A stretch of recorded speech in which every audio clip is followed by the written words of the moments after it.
Et puis, le 28 novembre 1967, date au cours de laquelle le premier président du Gabon, Léon-Mba, est mort à Paris, en France.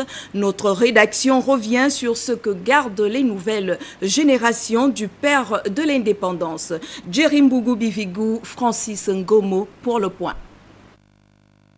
C'était une journée bien triste. En cette date du 28 novembre 1967, grâce aux ondes de Radio Gabon, la population gabonaise apprend la mort du premier président du Gabon, Léon-Mba, de son nom entier, Léon Gabriel Mbami Komi Edan. J'ai cru bon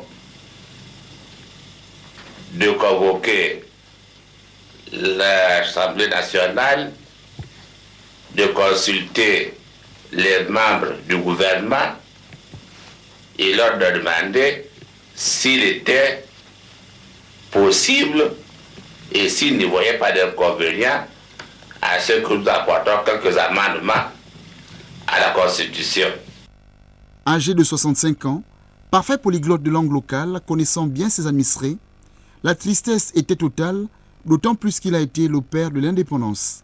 Le devoir de mémoire s'impose et les nouvelles générations s'en souviennent.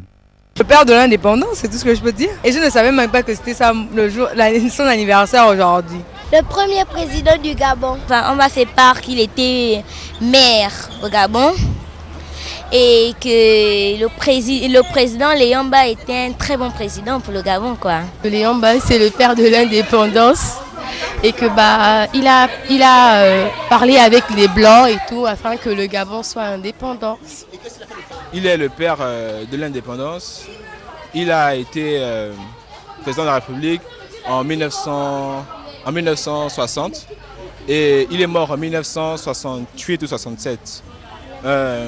Pour moi, c'est vraiment un grand homme parce que c'est grâce à lui que nous sommes où nous sommes. Léon-Mba, c'était le premier président pour le Gabon.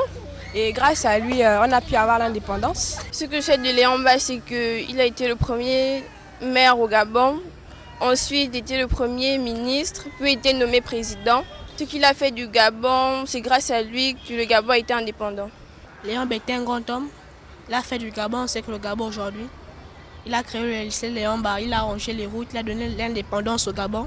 Même s'il n'y a aucune manifestation officielle en dehors de la messe de Requiem, la République est reconnaissante pour ce grand homme.